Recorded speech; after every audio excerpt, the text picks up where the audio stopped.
and it'll just run a little bit smoother. So I guess we'll get started. I know people are just jumping on right now, and that's fine. I'm just going to do a little bit of housekeeping and a little introduction.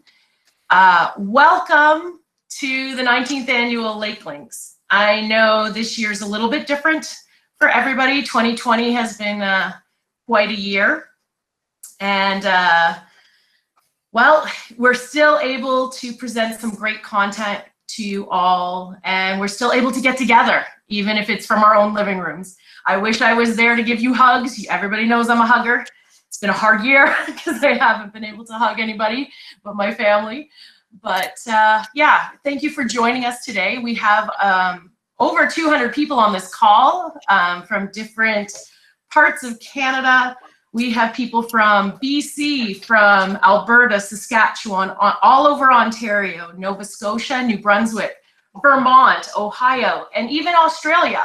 So then that wouldn't be possible if we were meeting in person in Perth like we always do. So it's a great opportunity to share Lake Links with a wider audience this year. So I'm just gonna here. No, my slide is not going. Okay, 1 second, guys. It's always some technical difficulties. I am just gonna set this. Okay, let's see if that works now. No, why aren't you advancing? Shoot, okay. Looks like you have to scroll, Mel. Yeah, it's gonna be a scrolling. I had it set up before my computer reboot to just click, but that's all right, not a big deal. So just some webinar features. If you've never been on a Google Meet before, you can set up your screen multiple ways. As you can see, there's a chat box. So you can talk to people, and Monica's gonna be asking questions throughout. So feel free to stay engaged that way. A little form of networking. Please do not press the Present Now button. That is for our presenters only, and it's actually for me. I will be sharing my screen the whole time, and presenters will be able to see their presentations that way. And we kindly ask you to turn off your video, your cameras, as well as muting your mics, just for it's a clearer recording that way. And if you do need to leave the call, that's fine. There's a hang up button. Just press the phone button and you will leave our call. Please note we are recording. So if you do miss something or need to use the washroom, don't feel free to take frantic notes. This will be available to you online on watersheds.ca under Lake Links after the webinar. We'll post that up. Great. So we have a great agenda today. 3 presentations as well as the Gord Rogers Memorial Award that we do every year. We have Isha Mistry and Christine Beaudoin from University of Ottawa, and Dr. Stephen Cooke from Carleton University is here to join us. We have Terry Reese and Michelle Lewin from Federation of Ontario Cottagers Association, FOCA. We also have Rebecca Whitman from the Rideau Valley Conservation Authority. So it's a really great lineup, and I hope you enjoy the presentations. There's one other thing. I just wanted to thank my planning committee. We've worked really hard this year, distance ed, that's my kids, from around our areas. And we would also like to thank our sponsors, and I will do that at the end of the presentation. So now I'd like to introduce Holly Evans from Cataraqui Conservation, who will introduce our first guest speakers.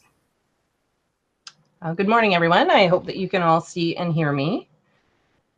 I'm Holly Evans, as Mel mentioned. I'm a watershed planning coordinator at Cataraqui Conservation. I met our first presenters a couple of years ago at Carleton University as part of a stakeholder meeting that was organized for a multidisciplinary project. This then led to some enhanced social engagement work to focus on water quality issues being experienced in the lower portion of the Cataraqui River watershed, aka the Rideau Canal. The speakers for this first talk include Dr. Stephen J. Cooke of Carleton University. Cooke has diverse interests in integrative biology, conservation science, and natural resource management. His work spans the natural sciences and social sciences with particular focus on developing solutions to problems facing fish and other aquatic organisms. Cooke is a fellow of the Royal Canadian Geographical Society and is secretary of the College of Royal Society of Canada. Christine Beaudoin is a PhD student in sociology at the University of Ottawa, and she's completed a master's in anthropology. Her research focuses on interactions between humans and their environment. Her PhD research investigates collaboration in governance systems in Ontario's historical waterways.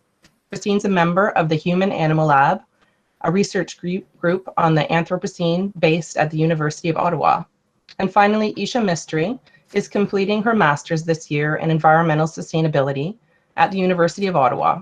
She completed her BES in Environment, Resources and Sustainability at the University of Waterloo. Her master's research focuses on collaborative governance in the context of the Rideau Canal. She is interested in using systems thinking and collaborative methods together to advance sustainability efforts. Indigenous perspectives and ways of knowing, sustainable food systems, and environmental assessment are areas that Isha has previously explored through research and professional experience.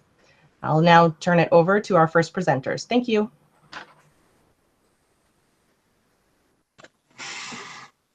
Good morning, folks. Stephen Cooke here.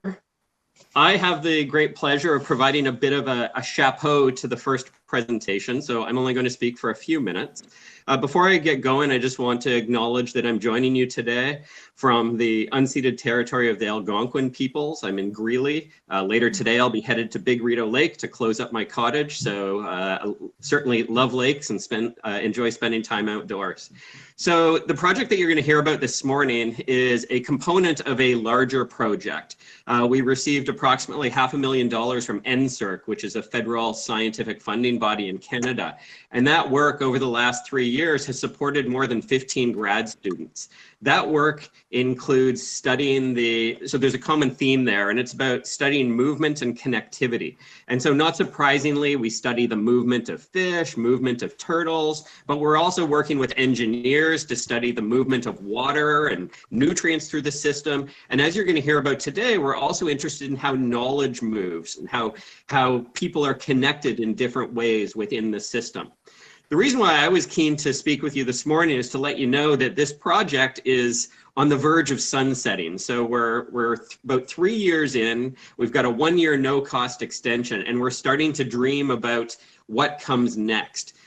This is the first time that there's been this level of concerted and coordinated research activity focused on the Rideau Canal waterway. And I'll add that what we're doing here is equally relevant to many of the other lakes that are adjacent to the system, but not necessarily directly connected to it. So at this point, we're simply reaching out a hand and an ear to say that if you have interest and ideas in partnering with us, we are masters at being able to leverage funds. Right now, the federal government has a program where we can leverage funds at a 2-to-1 rate. And they are particularly keen in supporting projects that weave together groups across vast landscapes. So we're hopeful that you will find value in the work that we've done thus far. Stay tuned. You'll see a lot more of our work coming out over the next little while. And I'm keen to see what Christine and Isha have to say today. Thanks so much.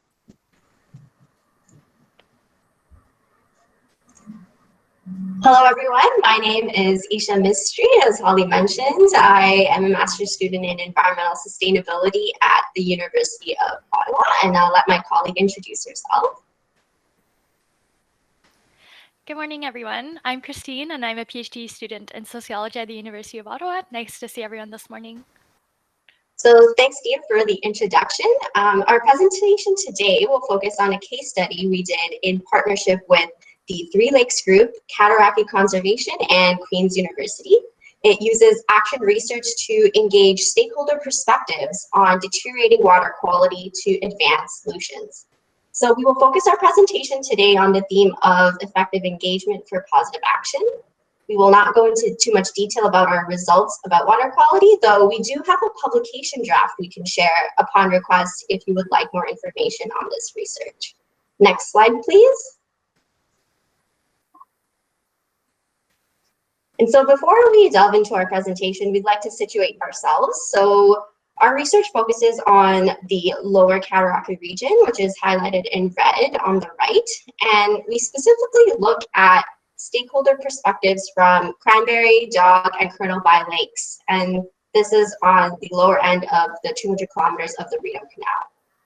Our preliminary research had indicated that water quality is a concern in this area because residents were seeing more frequent and more intense algal blooms over the years. And this is both a concern for the environment as well as for human safety. And the residents in this area wanted to investigate why algal blooms have been so intense. What are the reasons? What are the causes? So there's a lot of uncertainty and some knowledge gaps in this regard. But we also noticed that there may have also been some misperceptions in how different actors viewed the cause-effect relationships between what is involved with these algal blooms. And this is where our research comes in. So we focus our research, specifically this paper, on a workshop centering on water quality. And we held this with a variety of stakeholders in this region, followed by stakeholder interviews. And so these research activities together investigated the perceptions that people had about deteriorating water quality and its related management and governance. And so these results helped inform us on how we can effectively mobilize local knowledge to improve environmental conditions and address governance processes. Next slide, please. So for this project, we had three main objectives. The first was to better understand the Three Lakes groups, which was a local group that emerged to address water quality issues in the lower Cataraqui. Second is to elicit and understand the views of stakeholders about what influences water quality in the lower Cataraqui region of the Rideau Canal. And finally, we wanted to mobilize collaborative systems thinking to move forward with engagement and positive action to try to actually tackle water quality issues. So as Isha mentioned, we won't go too much into detail about the methods or the results, but we really kind of focus on answering these objectives and what are the implications of this project for co-governance. Next slide, please.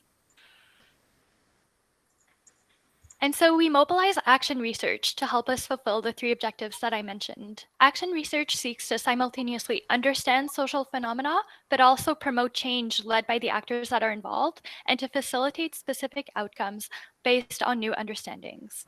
So for this project, we worked with people in the community to better understand their views of the problem and also to support strategic collaboration to help solve this problem.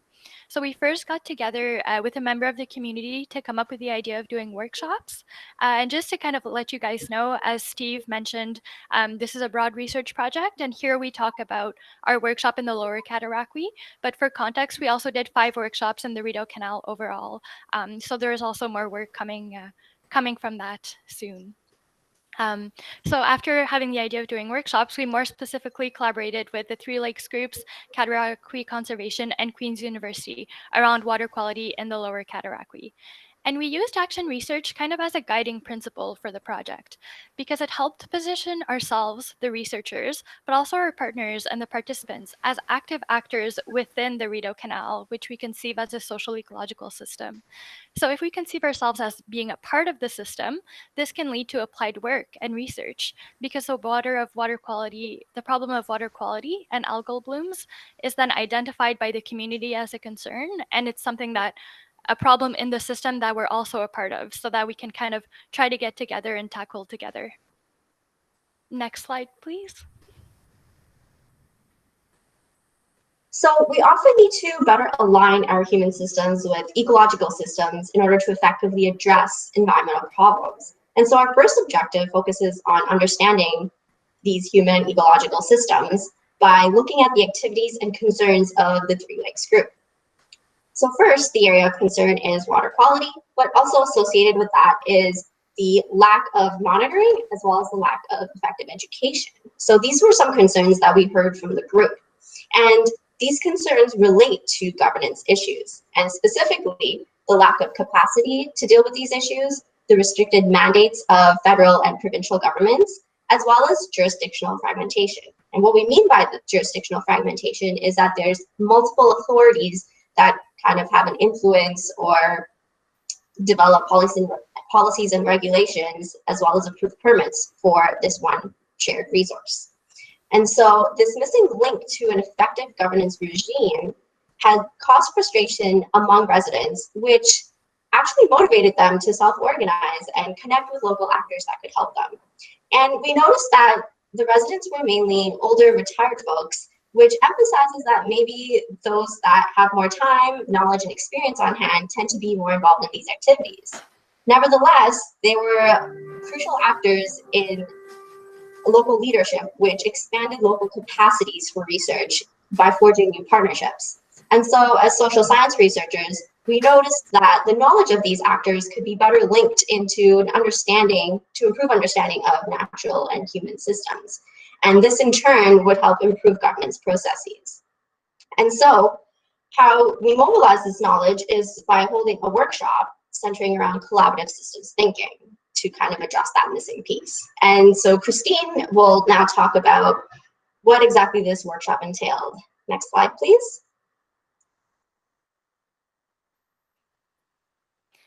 Thanks, Isha.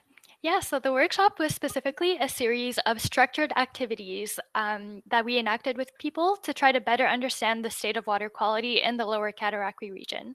So first, we had people name factors which they think influence water quality, and we also took some time together to collectively create a timeline of water quality in the lower Cataraqui to kind of try to understand how the poor water quality and algal bloom issues came to be. Then we had one activity where we had participants creating maps using systems thinking. And what you see on the screen is kind of the outcome of those mapping exercises. So we do know that water quality is impacted by a diversity of factors, but no one knows exactly how much each factor contributes to the poor water quality in the region. And we know from some preliminary mapping that various types of human activity impact water quality, such as historical factors, climate change, development, farming practices, septic systems, things like that.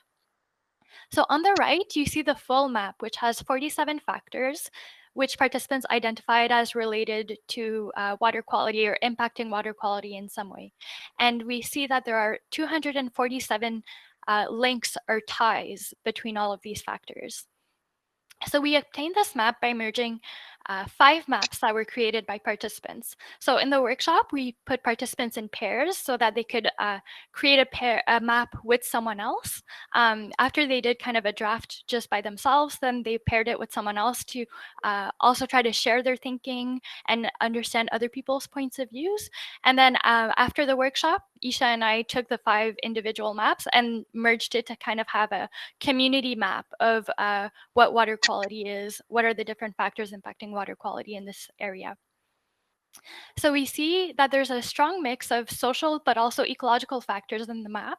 And on the left, you see kind of a zoomed in version. So this only has the most central nodes, and the bigger the node is, the more central it is. So if you're kind of wondering why they're all different sizes, that's kind of what it represents. And the green squares also act as bridges in the system. So they connect factors that wouldn't otherwise be connected. And the thicker lines just mean that more participants mentioned this link. So if you see the link between climate change and water quality has a really thick line because a lot of people thought that those two were connected. They were mentioned by more than one pair of participants. So overall, we can learn a lot about these maps, mostly by finding the convergences in the factors that people mentioned. And these maps help us consider the social ecological linkages and the interconnectedness of how social and ecological factors both contribute to shaping water quality and algal blooms in the region. Next slide. And so following this mapping exercise, we also held interviews with some of the participants as well as some other stakeholders. And we noticed that some of the results overlapped. So this kind of confirms some of the results that we talk about later. But as you can see from this word cloud here, these are some of the most frequent words that were mentioned in the interviews. And overall, from the interviews, participants thought that the environment was moderately healthy, but the main focus should be on improving water quality, monitoring, and education. And as you can see in this word cloud, lots of people mentioned governance. So they saw that the current governance and management was ineffective. They also valued local knowledge. They valued the need for more collaboration, and also the need to view the system more holistically. Next slide, please. So by identifying converging perspectives and views, we can identify some areas of action. But first, we saw emerging a common story of water quality in the region. So kind of the story about how poor water quality arrived in the lower Cataraqui. So according to the workshop and our interview data, the story that kind of emerged is that some shallow lakes in the lower Cataraqui were created by the initial flooding to construct the Rideau Canal. And these shallow lakes have had a history of excess internal nutrient input. From previous vegetation, if some of them were flooded fields or were artificial lakes that didn't exist before the flooding of the canal, for example. But there's also a history of excess external nutrients input, which is mostly linked to human activity like development and agriculture, septic systems that I mentioned earlier. And so all of these factors is kind of what would lead to the recurrent algal blooms in the area. Next slide, please.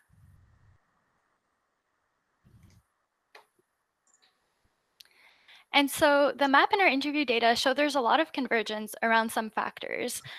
These factors are education, shoreline development, water quality, sources of nutrients, tourism, economic development, boating practices, just to name a few. And many factors link directly to water quality, but also others are also indirectly linked. So for example, if you looked at the pink arrows that are on the screen, I know it can be a bit hard to see because it's a bit small, but the pink arrows show to emphasize that education is directly linked to water quality, but it's also indirectly linked through water quality because education is linked then through boating, invasive species, and climate change, all of which themselves relate back to water quality. There's also a similar loop that we can see linked to policy. Policy is linked to habitat, which is linked directly to water quality, but it's also linked to shoreline development. So better understanding these linkages can help us find leverage points to improve water quality. For example, by educating residents about not only water quality itself, but these other factors that also indirectly influence water quality.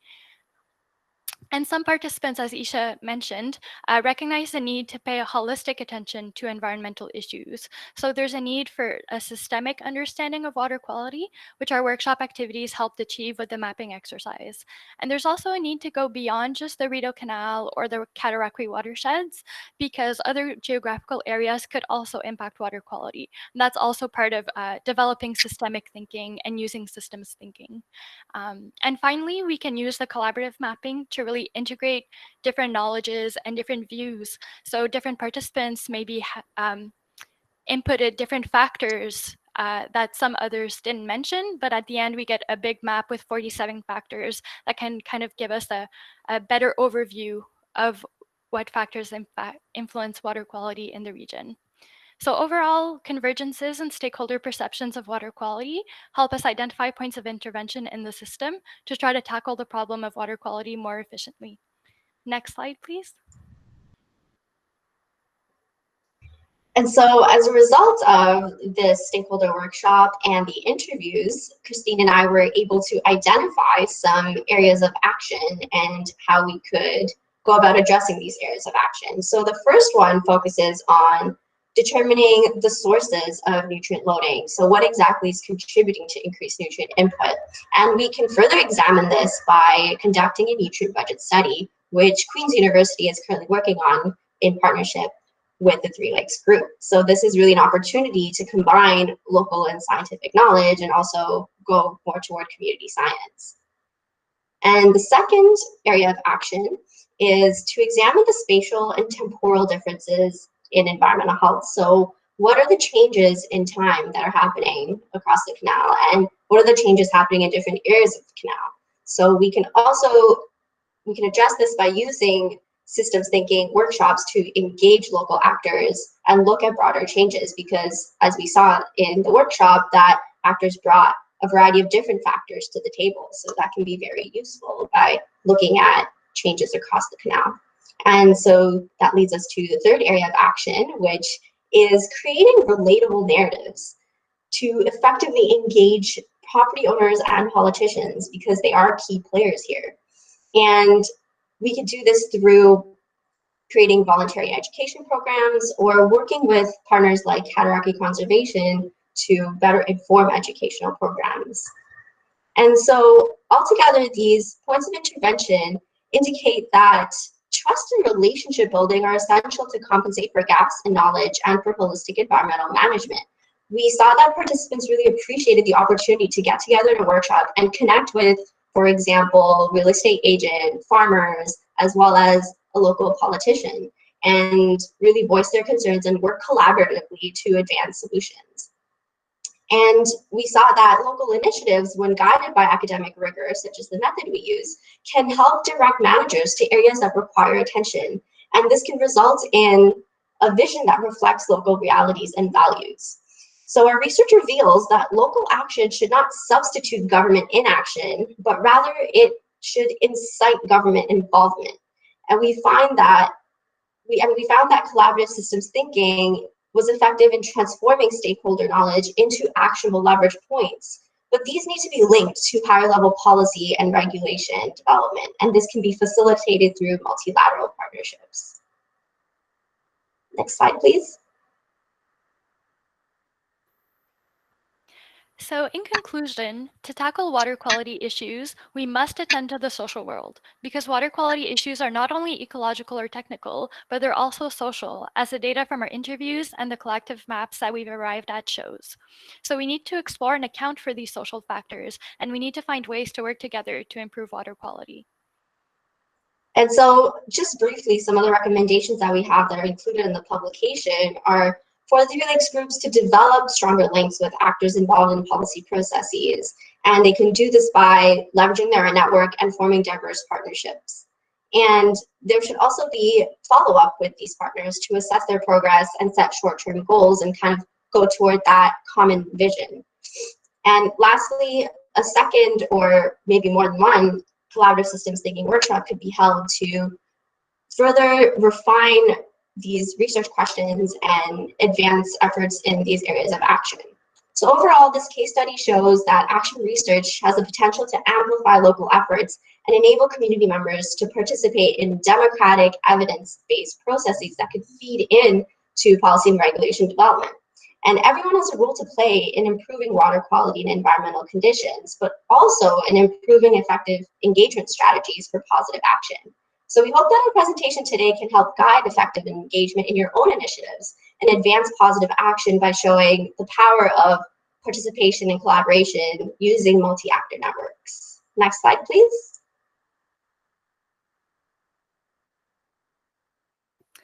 So yeah, we just want to take this opportunity to thank, first of all, Manuel Stevens of the 3 Lakes Group, who's been a really great partner, and Dr. Stephen Cooke for the great introduction and the overview of the NSERC project, and also Nathan Young, who's a professor in sociology at the University of Ottawa, who supervises both mine and Isha's work. And we just want to let you know as well that we're working on a report to make this research a bit more accessible, because we know that academic articles aren't always the best way to convey useful information. So this report will be a bit different from the academic paper, and we're going to try to have information in it about the method and how it can be used for engagement by other groups. So maybe it could be used by your group. So it's not quite ready yet, but we'll keep Watersheds Canada updated about this report as well. And yeah, thank you. We'll take any questions that you may have. Thanks for your time.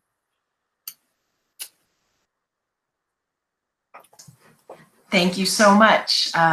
Monica, did you notice any questions in the chat? Yeah, we have a few.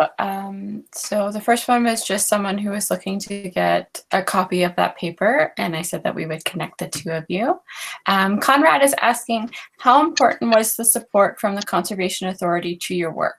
White Lake is shared by 4 townships and 2 counties and has no conservation authority. So how would you get everyone on the same page? That's a great question. The Conservation Authority actually played a critical role because we actually weren't the first in contact with the 3 Lakes group. The group of residents actually worked with Cataraqui Conservation first, and then we came into the picture. So our publication talks a little bit more of that background, and I guess your situation would be a little bit different to navigate. So maybe this could call for a separate conversation, as we don't have the time to allocate to kind of address that right now, but we'd be happy to connect after the workshop if you'd like more information or insight on that. Okay, perfect. A couple more people are saying they'd like the report, so I'll make sure I connect all of you. And then Myrna had also, oh no, sorry, not Myrna. Donna had asked what you meant by technical issues, which I believe was 2 slides ago, Mel. Okay. So if you One can just second. speak on what you mean by technical issues. Yeah, I think often in environmental issues, we tend to think about only like the environmental aspect or the technical aspect, like what are the technologies that we can use to solve this problem. While I think that these issues are not only about finding the right technology or finding the solution to the problem, because sometimes we know what those solutions are, but it's at the social level that it can be hard to implement. Like we could say, we know that reducing boating would help to improve water quality, but is it feasible to reduce boating altogether? Would people be willing to reduce how much they use motorized boats in the Rideau Canal? So I guess that's kind of what I mean by they're not only technical issues, but also there are really social issues that we need to work through, like what is actually feasible? What are recommendations that aren't just blanket recommendations that are hard to put in effect, but can we find, by including the social dynamics, can that help us make recommendations that will be maybe easier to implement and that don't just take into account the technical or natural problems, but also the social tensions that can emerge. Perfect. And then I think I saw one more from Glenn. Have the workshop participants continued to play an advocacy role? Are they developing a strategic plan for moving forward? Yeah, that's a great question as well. So we have been in touch with some members of the Three Lakes Group and Cataraqui Conservation as they've helped us kind of form this publication. But unfortunately, the pandemic did also delay some of the work that we were doing and kind of threw everyone off a little bit in terms of progressing on the areas of action. But from a recent conversation with someone from the Three Lakes Group, they are in contact with Queen's University to work on the nutrient budget study. So there is, we're kind of getting ourselves back together after some of the delays we had with the pandemic, but there's some work being done there. Christine, if you'd like to add anything, feel free. Yeah, I think all that I have to say too is that to keep in mind that you don't have to do the workshop just with your own organization. So for this workshop, we had people from the Three Lakes groups, but we also had other stakeholders that were involved, like just in the region, in water quality in the region, like someone had a campground. Isha mentioned earlier, someone from real estate, some farmers. So the workshop is also a really great way to kind of create new connections and create networking around a singular issue that's in a specific area. And it can be hard for participants to keep in touch after the workshop. So I think that's one of the things to keep in mind of like, if you want to do something similar to this, to have strategies or mechanisms or be really explicit in your intention to maintain the relationships beyond the workshop if there's stakeholders that you didn't know before. Yeah, it's really important to kind of set those objectives in the beginning. Our workshop's intention wasn't like, it was more exploratory. That was more of the objective of our workshop. So if others were to hold a similar workshop, we would advise that you do have kind of a strategic plan set in the objectives prior to engagement, and make that clear when you're initiating contacts to or stakeholders to participate, saying this will lead to a strategic plan that we would like to work on partners with. So kind of being upfront with the time commitment necessary. Awesome. And Holly Evans of the CRCA is just saying that local stakeholders are working together to secure funding for a nutrient budget study and some restoration work. So if you are in that region, you can just keep that in mind. And I have seen everyone. I'm writing down a list. If you want a copy of the report, I will make sure to connect you as well. Any other questions? I think we have about 2 minutes left if anyone has any last minute question.